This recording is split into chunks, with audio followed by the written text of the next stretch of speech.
Welcome to Cybersecurity Growth, a show for aspiring and existing cybersecurity leaders. I'm Sean Valley. And I am Garrett Gross. Pleased to be here. Got it. Here we are. Today's agenda, we are going to talk about scattered spider and maybe other things. So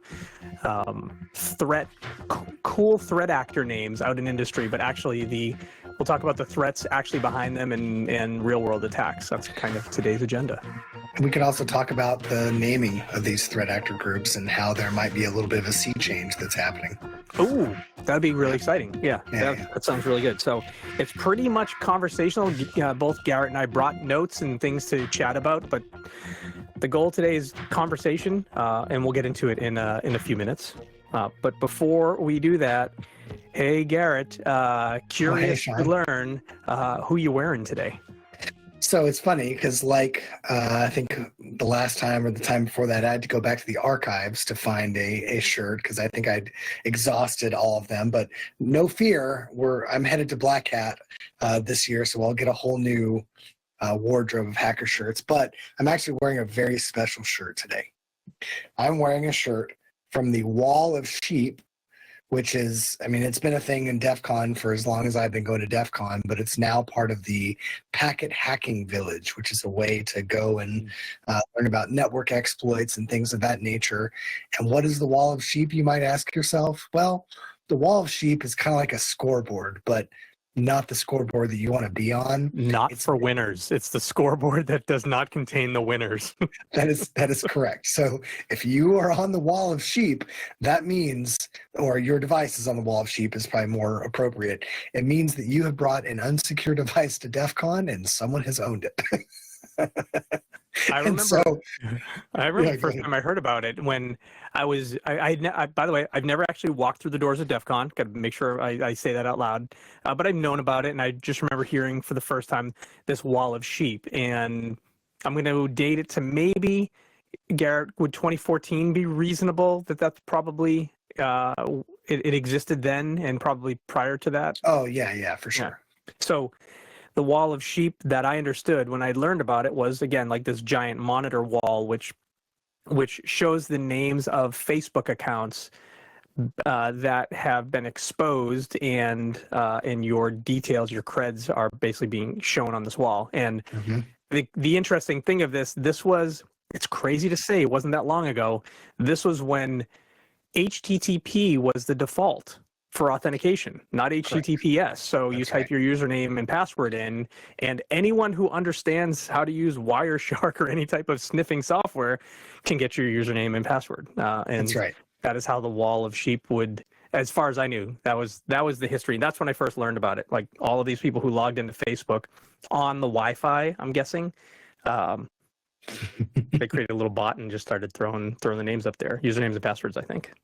Well, it's funny because if you remember old school DEF CON, the Wall of Sheep, when I first saw it, was paper plates taped up on a wall. Oh, neat. So they'd find one and they write it down and tape it to the wall? Yeah. That's awesome. Yeah. Now there's a fancy scoreboard and stuff like that. But yeah, cool. Anyway, so that's who I'm wearing. I'm wearing a shirt from the Packet Hacking Village Wall of Sheep.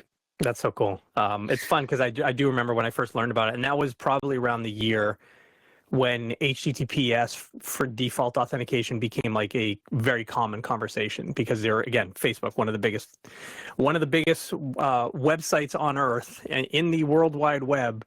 It wasn't that long ago where HTTP was a default, and if you just knew a little bit of basics and had a certain tool in front of you, you could sniff it, and it was like that everywhere.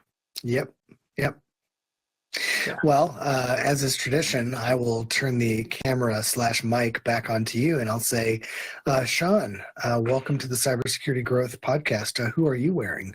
Well, as you may see, I've got the Black Hat logo here. Over here is the Black Hat 20th anniversary logo on the sleeve. You may guess that I purchased this shirt at Black Hat on their 20th anniversary That'd tour. Be a good guess. I'm wearing it today because, sadly, I have informed Garrett, and I looked at my own calendar, and I will not be at Black Hat and or DEF CON for Hacker Summer Camp.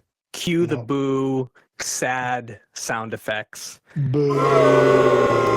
When I was planning summer plans this year, I mistakenly planned a little family vacay smack dab in the middle of Hacker Summer Camp. I thought I was planning it at the beginning.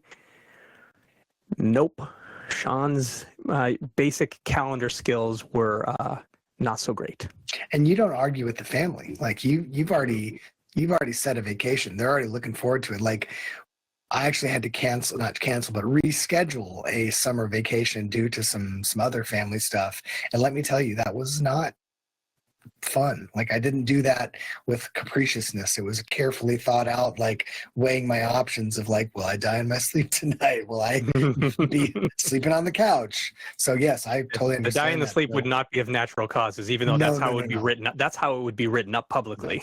Like a pillow over the face or something like natural causes. Yeah, that's right. So I'm very, very bummed to hear that you won't be out there because I won't get to shake your hand IRL like we did at RSA, but I completely understand why. And for anyone who has a family, they completely understand why too. Brothers don't shake hands. Brothers got to hug. Well, we did hug. Yeah, you know what I meant. Yep, it's a bummer. I'm very excited for my family trip, and in fact, once I realized the conflict and it was already booked, and it's not just those under my roof. There are other family members and other roofs that were already committed. I was like, we can't uncommit. And some folks are like, oh no, Sean, why did you do that? How can we change it? Like, there's nothing we can do. Just is what it is. I'm not going to get my 20 to 30 new T-shirts this summer and 10 new pairs of socks. Mm-mm. My wardrobe will be a year old before I get fresh clothing for next year, sadly. So you'll have to carry us, Garrett. I'll do it. I'll do it with great honor and privilege. Thank you. All right. Hey folks, Cybersecurity Growth now has paid subscription plans. They are now live. The plans are known as the CISO Pro plan, Leader Launchpad, and Analyst Access. They are available in monthly and annual subscriptions starting at $29 per month. You can go to www.cybersecuritygrowth.com for more details. We're looking for folks who want to level up their cybersecurity careers with training, templates, community, and consultations. Plus, every course taken or live event attended counts towards continuing professional education for your CISSP or other certifications. Again, plans start at just $29 per month. I figure you might be able to utilize your own company's training budget to sign up for one of the plans. I've created a plan for every budget. Let's move into the hot topic, yeah? Let's do it. Let's get right into it. So we're going to talk about a thing called Scattered Spider. We'll talk a little bit about like some of the things that are written about it, and then maybe we'll talk about real world events like that have happened. I will talk about like a real world event that happened to me.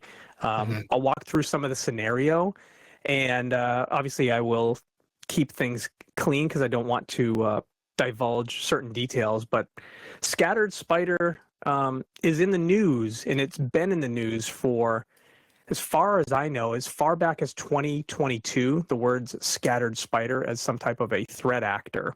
Because they were suspected in the Vegas hack, right? Right, the MGM hack. Yeah. They were part of that. I think they were suspected in the Snowflake, I believe. Okay.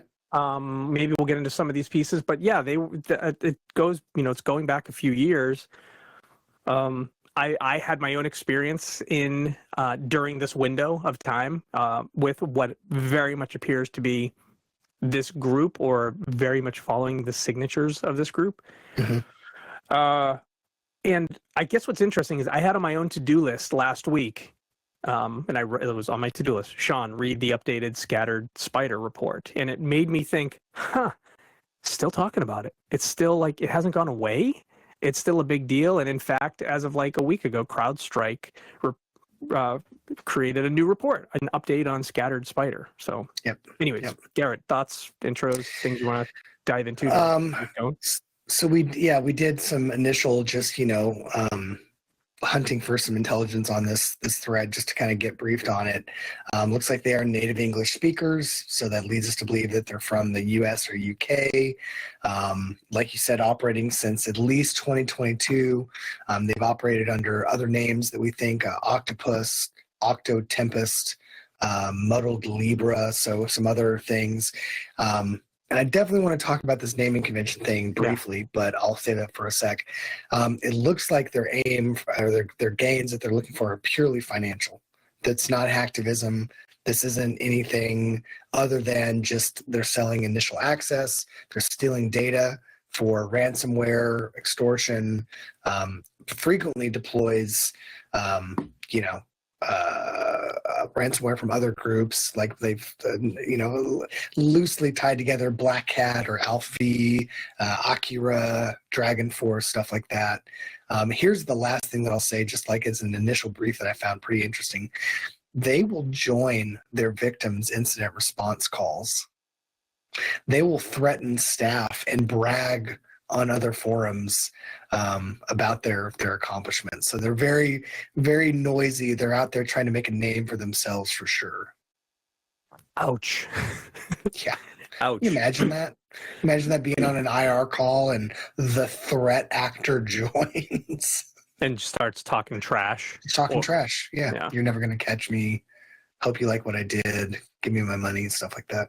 And so it seems like the end game, as you mentioned, it's money. How do we gain money? So we're not going after a specific company. We're just going after some dollars, and the idea is put some fear into you so you'll pay me to go away. Right. Here's the interesting part, though. Their tradecraft seems to be heavily focused on social engineering. A lot of their initial access is voice phishing, or vishing as the cool kids like to call it, phishing over SMS, things like that to try to find one-time codes, probably using info stealers, stuff like that. So it's nothing exotic, which is the interesting part. Why are they so successful? That's my big question. Yeah, some of the things I have read, and my understanding is an access point is social engineering help desk, right? Correct. Yes. Calling into a help desk, pretending to be an employee whose name was identified, found an employee's name, calls the company's help desk and says, I'm locked out of my account. I need my password reset. Or got a new machine. I need my MFA reset, which is a common thing. You get a new iPhone, you sometimes need your MFA reset. You get a new computer, sometimes you need your MFA reset. But calling help desks and saying, I need my credentials reset, password or MFA. That's what I understand is the primary entry point. They're likely doing what folks did in like the EA hack, where I remember the pretext was, oh, hey, I lost my phone at a party last night, and that's my MFA device, but I have to make this commit right now or I'm going to get fired. Can you please get me a session to this box or to this app or whatever? And sure enough, it happens every time. It's just like the whole having the baby voice screaming on the phone call when you're like, I need to get, access to my phone account or whatever. It's that sense of urgency. I'm guaranteeing that's what they're leveraging. Stuff like I think the iCloud hack of many years back, where bad guys get into iCloud accounts to get access to Apple Photos, and then found some dirty photos and then threw them on like 4chan and whatnot. And I think that started with, No, that was the absence of a retry limit for passwords. Oh, that's what that was? Okay. Yeah. I was thinking it was similar.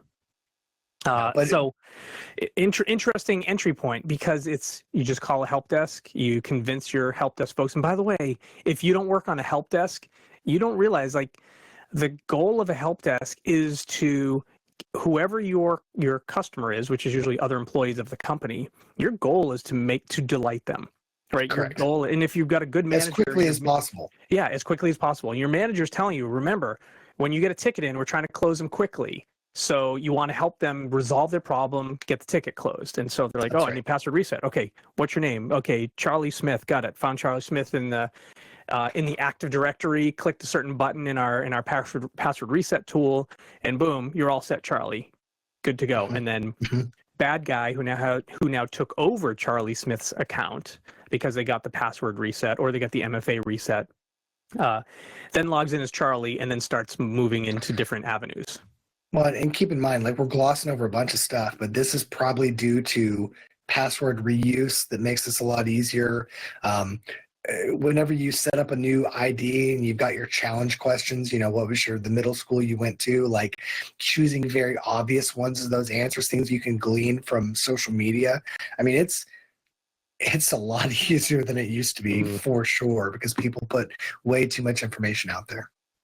They do. It's the questions, the password recovery secret questions that were all asked. You got to fill in the answer to these 3 questions. Mm-hmm. I always think about that folks can find out, where did I go to elementary school? Folks can obviously find out my mother's maiden name. Like, that stuff's all easy. Right. And how do I overcome that? I lie in all of my answers. I think of a word that's near me in the room, and then I type that in as my answer. And that means I now have to create a separate database of my lies. Well, and that's funny you say that, because I have a whole separate identity that I use to answer those questions. Like, I'm not going to go any further than that. But like, I grew up on a completely different street. I went to a completely different high school. I might have said I liked social studies when in fact I liked science, things of that nature. But yeah, it's all of this is predicated on, and I don't mean to say this in a rude or negative way, but it's laziness. It's because people still aren't taking this stuff seriously. Like, hey, don't reuse passwords, don't use obvious challenge stuff. And again, like, you're always going to have compromises of at the people level. Like, that's always going to happen. But our job is to make it harder for folks to find this information and to move laterally and stuff like that. A common thing from a technology perspective is this something I've seen written and something I've seen that I've experienced. For some reason, the target is Microsoft environments. Entra ID, formerly Azure AD, right? When this started, this was called Azure AD. Now it's Entra ID, and Active Directory environments. I have not seen write-ups. Maybe they exist, and maybe they're in some of the documentation that I didn't see, and nor have I experienced it impacting, by definition, Okta accounts. Maybe there's, the tradecraft is focused around the tech behind Microsoft 365 but it's something that I've noted that whenever I see write-ups about this, the environments that I've seen attributed to the name Scattered Spider are Microsoft as the identity provider. Yes. Yeah. And so, bad guy gets access to a user's Active Directory or Entra ID account. They find a way to impersonate the multi-factor authentication. And the attempt, again, is to try to get an MFA reset from the help desk. And so, of course, what do? We need to educate our help desk folks. And I've talked with help desk. So I'm gonna talk about like problems and maybe solutions as we go, because we'll forget about the solutions, Garrett. Yeah, agree. Educating help desk. If you have not helped educate your help desk on this threat of voice-based password reset, and we need to make an immediate change to say at least the bare minimum is video-based password reset. I know we can go down the path of deep fake video. I know we can do that, and these adversaries are not against going that, but starting point, come on screen, show me you are who you are. If I know your face and I can see that your eyes and lips are lining up, with the conversation we're having on Zoom or Teams or whatever you're using, then okay, then I feel good. But if you're not willing to go on camera, your help desk should have an updated policy saying no camera, no password reset. Yep. If you don't recognize a person on the other end, a lot of companies still are remote post-pandemic. So maybe you don't know, visually all the people in your org. Some other verification, you got to let people know, hold on, got to just verify with your manager you are who you say you are, right? Just new protocol from a help desk perspective. I know the historical approach has been quickly help people get back into business and close those tickets as quick as possible. That's the biggest risk to allowing this type of attack to take place. So video verification, manager verification, if you just don't know, is probably, Garrett, I don't know, would that be the biggest preventative measure? I mean, you need to have some sort of out-of-band, method for validating their identity. Like you said, sure, we could do deepfake video, but like doing that on the fly, we're not there yet. I don't know of anyone that's capable. And also deepfake video is not perfect these days, but at least some sort of phone call. Like, I mean, I know SMS is kind of looked down on as the phishing, the MFA method here, but I would say a phone call, a video call, some other, maybe a response to an email. But again, as a threat actor, I'm probably going to plan for having a lot of these sources compromised, especially if we're looking at password reuse and stuff like that. I probably have access to your email. I have access to your Slack. I probably maybe have, a way to get a text sent to an SMS or get you to give me that. So to answer your question, I don't know what the best method is here, but it needs to be something other than that one channel that you're communicating on, receiving that password reset. Yeah. I experienced something where it's a little bit different from this scenario, but it's the same idea of a phone call, social engineering an employee, where an employee who used Microsoft Teams as chat. This organization used both Teams and Slack and Zoom. They had a big heavy bill for IT software that they probably should have somehow condensed those into something else. But this employee received a phone call on Teams, and it was actually like it said, call from help desk, and it showed up on their Teams as a phone call from the help desk. They answered. Person on the other end, just so you know, was not from the help desk. It was someone else, but this person assumed they were from the help desk. Says, "Hi, my name is Fred from the help desk. There's something wrong with your computer. I need to remote in and make some changes for it." And this employee, not an IT worker, not a security worker, it's like, this sounds fishy, but tell me more. And they're like, "Oh, I'm Fred, and this employee's like, well, who's your manager?" He's like, "Oh, my manager is Mike." Made up their name, made up the manager's name, but. And this was a phone call. They didn't do the camera. There was no camera on. It was just audio. And anyways, this person was being convinced to listen to this help desk person, even though they knew something didn't smell right. They were then convinced to download and install AnyDesk. So you go to anydesk.com. The Windows and Mac executables are right on the homepage. No registration, nothing. It's that easy to install. Create a username, turn it on, and then pass a code verbally to somebody, and then boom, they have remote access to your desktop. So takeaway, everybody, disable AnyDesk and other remote access tools that are not approved for use in your environment, because it's that easy. A phone call, someone faking to be your help desk. And in this case here, the person installed AnyDesk. The person on the other end said, "Oh, cool, I just need that code, and then I'll be able to get in." And thoughtfully, this employee said, "Something's not right." They were about to hand them the code. They're about to say, "Here's the code." No, sorry. They gave them the code. They actually gave them the code. Bad guy on the other end, pretending to be Fred Smith from Help Desk, typed in the code, and then this employee popped up on their screen, allow access. And as they were hovering over that button, they just felt like it wasn't right. Thank God for security awareness training is like my takeaway from this. Like something worked. Like we always talk about, does security awareness training work? Obviously something worked because something was in this person. And they said, it doesn't sound right. I need to hang up, call the help desk, call my manager and verify. And then the person got angry, irate, hung up and left. We were this close.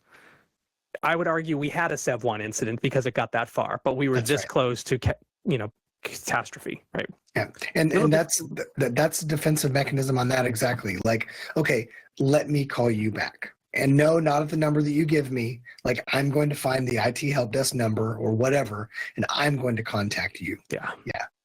But you're right. There are write-ups about that attack. Where I experienced this person experienced in an org that I was working with.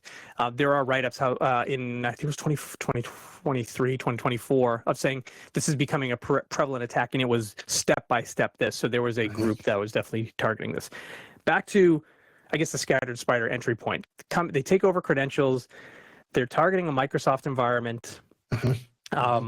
Some things that I have heard and I have seen is, once they get into the environment, they're doing things such as changing conditional access policies in your Active Directory and your Entra ID, and they're modifying a whole bunch of interesting things, things that I've read about. And Garrett, maybe you have others. They're modifying, like basically doing email redirection. I've heard about this where they will change a conditional access policy that any email coming into, again, if you're a Microsoft 365 environment, they'll just say anything into our Microsoft Exchange or Microsoft 365 Outlook. We're going to redirect all emails to a new mailbox. So they're going to take over. they first take over an account. They find a way to elevate the privileges of that account. What I've experienced is they were able to take over an administrator's account. So they got themselves global admin access. They then use that account to disable the other admin accounts in the company, so no one else could lock them out. Yep. And so you're experiencing, hey, I think we're under attack. I think something's happening. If you're wise enough to see that something's happening, if your SIM or your EDR, something's lighting up with something unusual. If your Microsoft security environment's lighting up with some interesting alerts, and your admin accounts are being locked out. Right, they started locking out admin accounts and they keep this one to themselves. They've reset the password to this one. It's an employee's account. And so now the employee can't get into their account and they've locked out the others. So this is how they start taking over the environment. And then if you're trying to defend against them, the ability to defend is the ability to keep one of your admin accounts still active before they could get into it. Because by changing conditional access policies, one of the things they'll do is they will eliminate the requirement of MFA for active sessions. Of course.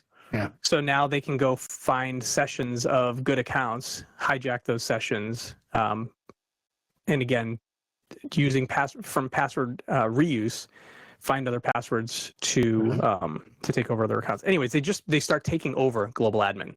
Right. They start changing conditional access policies. They start redirecting emails to a new inbox they've created, and the plan is they're going to siphon off, your emails for something, maybe some extortion. That's right, and they want to do that with evading detection. So that's why they'll modify this stuff instead of locking you out of your account. So it looks like you still have access and everything is fine, but like what you're saying is they're doing things to siphon that information off. It gets worse. And anyone who's done any kind of Windows-based pen testing, there are tools out there designed to help you with privilege escalation. If you're using these to try to identify weaknesses in your own system, there's the thing that I can think of is Bloodhound.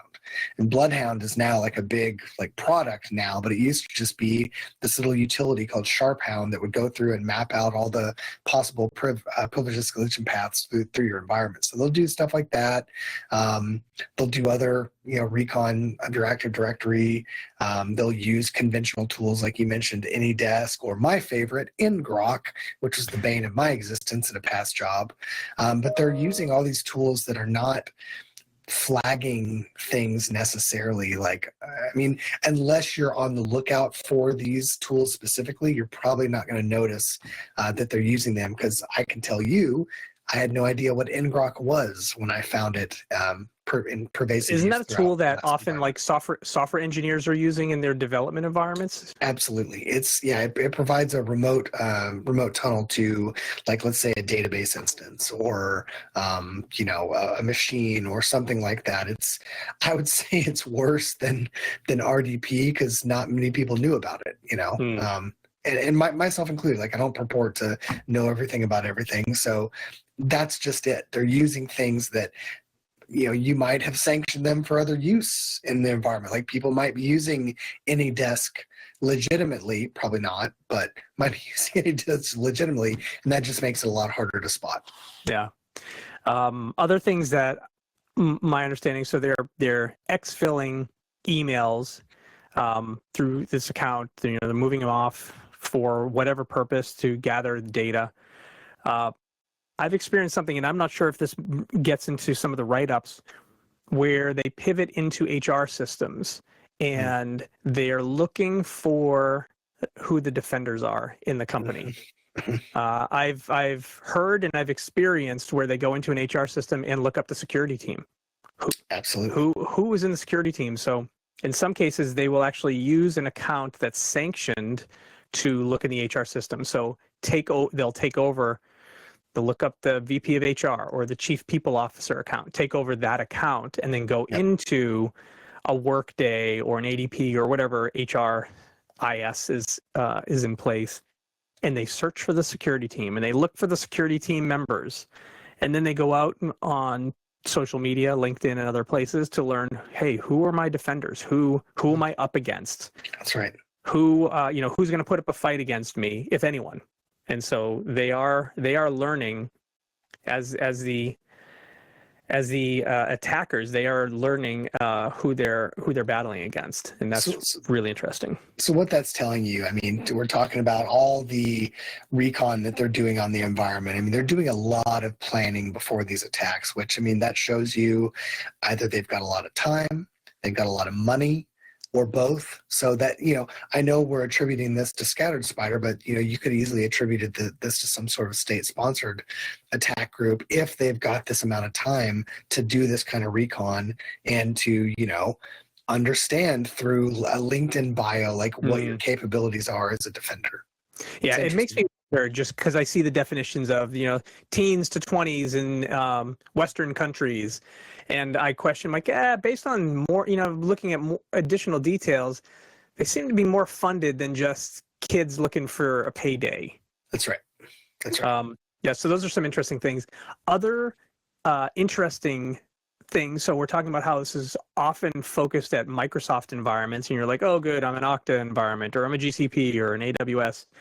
There's another component which has been commonly attributed to Scattered Spider, and it goes into the world of AWS, where once the attackers are getting a hold of accounts, and if you've got single sign-on over from your Entra ID to AWS, or more likely similar naming conventions, and they figure their way in, they're making their way into an AWS developer's account, creating an S3 bucket, gathering data of interest, dumping it in that S3 bucket, zipping it, and sending it off somewhere.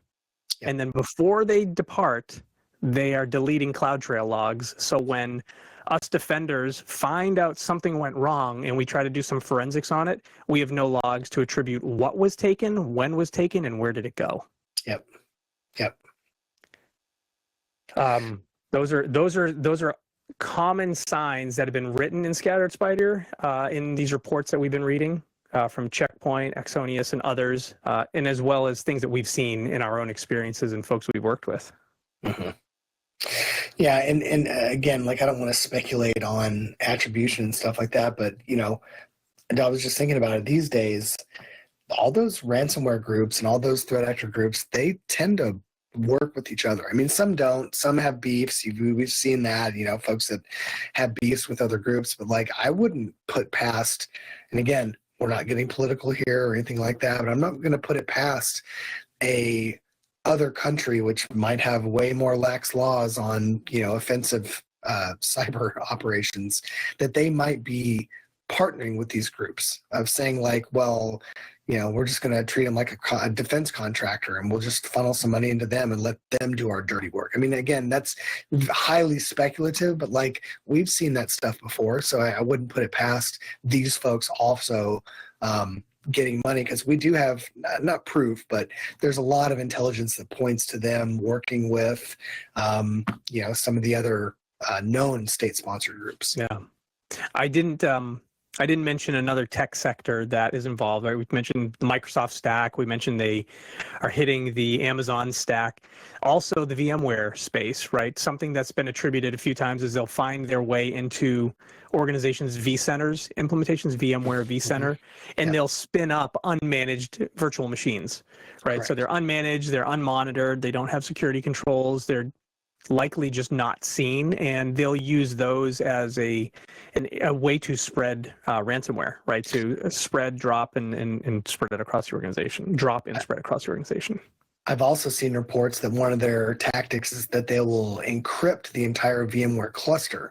So how cool, no, maybe not cool is not the right word, but how slick would that be to encrypt the entire VMware cluster except for maybe one piece of the cluster, and just have that for use of your own nefarious uses? You've got a team trying to fix or trying to understand what's going on with their VMware cluster. They're distracted over here, which allows you to get a really nice foothold into the environment with that. Yeah, and that highlights a sophisticated, planned out adversary who's saying, don't look over here. I mean, look over here, while they're actually over here doing other things, right? Pay your attention. So we're going to hit you in a few different areas. The Microsoft, something's wrong with our VMware implementations, and we're also exfilling some type of customer-facing data, probably out of your AWS environment.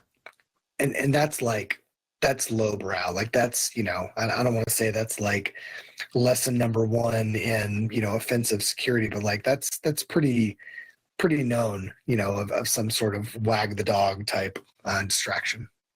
One of the things that are in the recent reports, and like I said, some of these reports are only within the last week to 2 weeks, but it's been discussed for more than 3 years. The current reports, CrowdStrike specifically saying the retail sector, the insurance sector, and the aviation sector are targets right now. Mm-hmm. All areas have not been my primary focus, and I've seen it in other areas. So it's interesting that must be a target. Maybe if you think about those types of organizations, maybe they have similar types of security infrastructure or similar types of funding for security infrastructure, and maybe there's easier opportunities in there. So hopefully this is one of those things that doesn't find their way into the tradecraft of adversaries, but that's an unknown attack vector. So you've got a certain industry that maybe managed service providers might cater to, and those managed service providers have a known set of technology that they offer. Like that's easy. That's easy peasy. It's because, we saw attacks on Hawaiian Airlines, WestJet, Aflac that have all been attributed to Scattered Spider, bolstering your claim that they're focusing on the airline industry, which again, that may seem a weird one, but also if they have some sort of intelligence, like, oh, all the airlines, they use this one piece of software and we have a vulnerability on it. Well, Bob's your uncle. Like there's that is motivation enough to focus on that group and then move on. What if there's a managed service provider that focuses on the insurance industry? And they're like, hey, your IT managed service provider, your insurance managed service provider, whatever it might be, some managed service provider, and they go, well, we're going to go in that vector and find way from there. Again, it's that same idea as they find a similar tech stack that they can repeat the pattern because once we figured our way in, we figured out how to go into their competitors doing the same thing. To not get off on a tangent, but one of the things that I've noticed is like, every company is going to use a certain set of tools. Like they're going to have a HubSpot or a Salesforce, or they're going to have, a Workday or a Rippling or a whatever. Okay. And those are known. And like, I think those companies that they get beat up enough and they're, having to stay on top of security and threats and stuff like that. But what about, and what, I think where I'm about to go with this, what about those like specific to the industry applications that no one knows about? Like, again, imagine getting an O-Day on one of those and then attacking those. Like again, hopefully I'm not giving anyone ideas, but like you would catch people way off guard because again, that's not a known piece of software. The insurance industry, the historic insurance industry was built on mainframe AS400s using tools like Top Secret, and I don't mean like Top Secret clearance. No, like it's a piece of old software called Top Secret. I think it might have been an IBM product. I don't know. Other tools called RACF. Like there are these legacy tools that if you're in insurance and you've been if your insurance company's existed for 40 years or more, because insurance predates computers. Correct. They were some of the early orgs to adopt computers, and they still have that tech behind the scenes because it's really tough to transition that stuff. As an attacker, like, hey, here's how we go after a certain industry. Back to your comment, Garrett. Here's the common tech that they use. Let's get comfortable with that tech and go for it. So all of this to say, it sounds like we need to go back to like the ISACs of yesteryear, of like really starting to actively share this threat information within a controlled, cloistered environment. Because I don't think we're doing that as much anymore. I mean, because I remember back in the day, like banks would have their own ISACs and airlines and automotive, and they would share threat intelligence freely within those. But I'm kind of out of that world, so I don't really know how freely that stuff is shared, but it sounds like they need to be a little bit more chatty about what's going on to stop these types of attacks that, again, might go unnoticed longer than something like a breach of Snowflake or something like that every, company uses. Yeah, my understanding, back to your comment, is ISACs are alive and well. The financial services ISAC, FS ISAC, the retail ISAC, just saying a couple that I know, they're alive and well. Organizations the names of are key contributing members, and it's just a question of is it attended by dozens or is it attended by hundreds, or I should say participated by dozens or by hundreds. So they're alive and well, and I often, when I'm hearing folks do security assessments, security maturity assessments, or like audit preps. They're asking clients, hey, what ISACs are you a member of? So Garrett, to your point, they're alive and well, and folks are definitely questioning, are you a part of one? And if so, what value are you getting out of it? But good point. If you're at an organization and nobody in your security org is part of your local ISAC or your industry ISAC, look into it. There's an opportunity to get into a room once every couple months, or have an online area where you can share freely, comfortably, safely with colleagues at an industry. And I didn't Google this, I swear on everything that I am, but I'm going to guess that an ISAC stands for Information Sharing Accountability Club. I don't think club. I don't think it ends with club. Consortium. I don't know. Information sharing sounds right. The information sharing is the first right part. Information sharing and analysis centers. Okay, that makes sense. That makes sense. Okay. All right, Garrett, I feel like we've talked enough about this. We wanted to open the door, talk about some real world events, share some things about this thing that is in the news a lot. Any other things we want to talk about before we wrap up? Let's talk about, just give some folks like some defensive measures here. I know we kind of populated them throughout the talk, but let's just kind of go back over those. I got a couple written down here. So you need to enforce phishing resistant MFA. Okay. SMS codes, probably need to do away with those. Everyone has smartphones with authenticators that we can use today. Like Sean was talking about, out of band approvals for password resets. You need to fix that. I know it's kind of a caustic thing to say, stop trusting your users, but stop trusting your users. You shouldn't do that at all. Since you're going down the path, we're talking authentication stuff right now. Yeah. Work with your IDP to possibly get closer to that passwordless environment where access is based off of passwordless magic links, other things along those lines. Yep. It doesn't truly completely eliminate the idea of passwords, but it becomes less of a concern That's right. and less of a vector. And that's one of the many steps, depending on whose zero trust documentation you read, that's one of the steps in the path to zero trust. Well, and I work for a zero trust vendor these days, so I'm trying not to spew all my company stuff, but it's true. Like, use certificates, use MFA, with certificates, like use device-based certificates, use context to try to understand if that device is healthy enough to connect to your network, to your applications, to whatever. So do that. Like, zero trust is not just a buzzword; it's actually something that could really minimize your attack surface. How about another one? For security teams, look at the tooling you have. Do you have an identity threat detection tool or an identity monitoring tool, which is looking for behavioral attributes to identities? So if an account has been taken over, do you have a system that can alert you, not tomorrow, not next week for an audit, but can alert your security operations team, your IT team, that something is off with this identity, take action now. And if not, you probably have a tool that can do this somewhere in your tool set, but if not, look into one and probably get one implemented. That's an opportunity.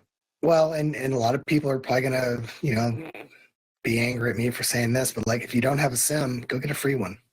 Like, go like, something is better than nothing. You can set up easy rule set to look for things like a new domain spun up in your organization, risky sign-ins, data exfiltration. Like, those are very easy SIM rules to come up with, and you can usually tie that into your IDP or your mobile device management solution to identify this type of behavior. If you have a physical hypervisor, make sure that you're logging and alerting on that. New VMs that get spun up, new disks that are attached.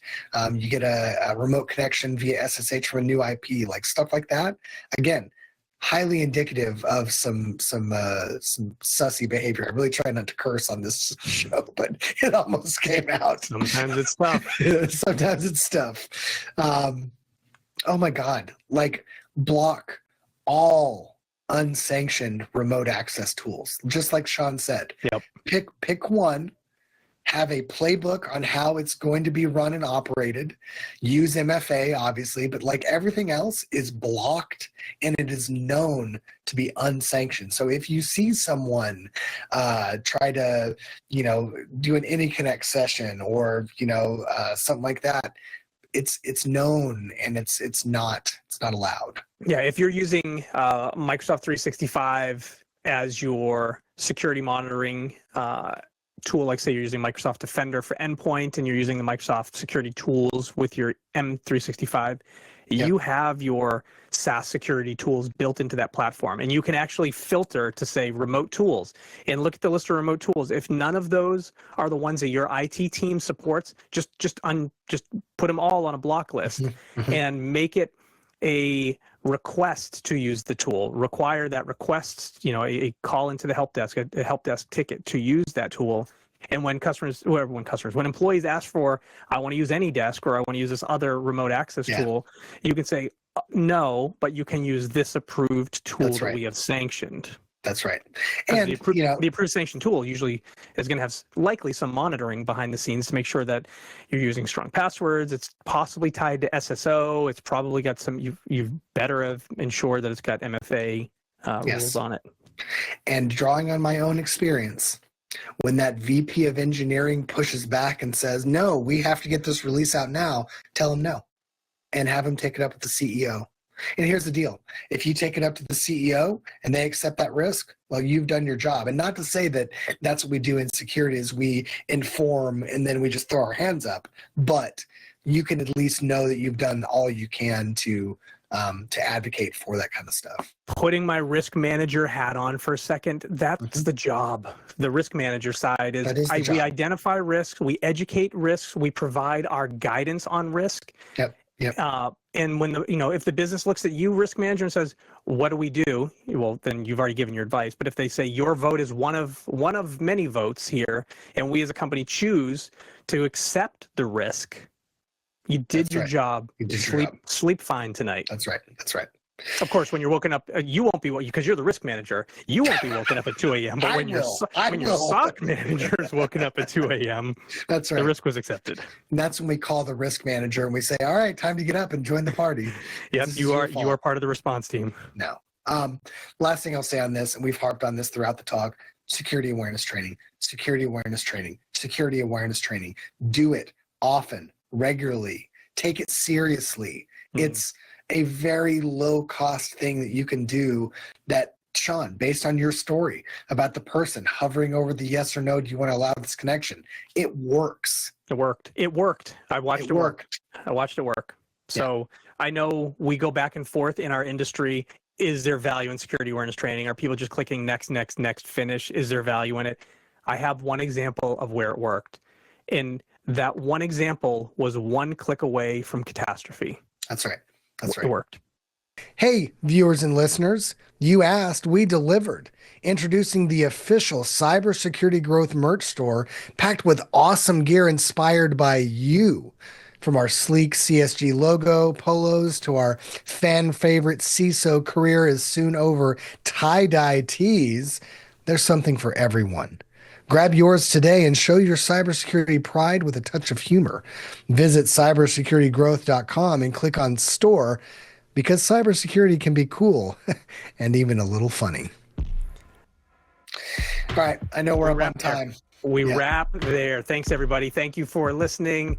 Thank you for joining, whether you're live, whether you're watching the video, whether you're watching the audio.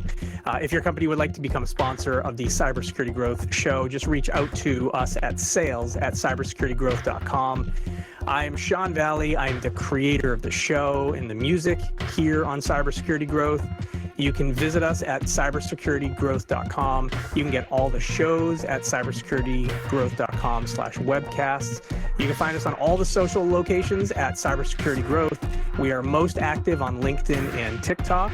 If you like the show, please tell your friends. If you hate it, please tell those teens and 20-year-olds in the US, UK, and Canada known as Scattered Spider. Have them come join us, listen, watch our shows, get some new tactics. Please like, subscribe, leave 5 stars, leave a review on Spotify, Apple Podcasts, YouTube, something like Great Show. I learned something to help protect my company. Garrett, I know you're not on social media that often, but where can people catch you?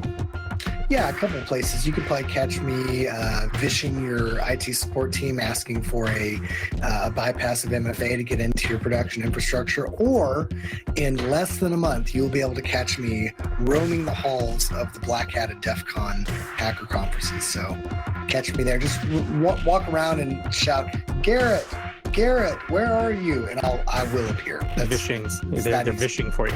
It's funny. I was actually I was at Walmart the other day and I was shopping for a new vishing rod. I got a real nice one actually. Oh, nice. Very nice. All right. This week we covered Scattered Spider and other things. We are live on the Cybersecurity Growth platform every other week, Fridays at 2:30 p.m. Eastern. We did it. We did it today. We did it today. 11:30 a.m. Pacific and 6:30 p.m. GMT.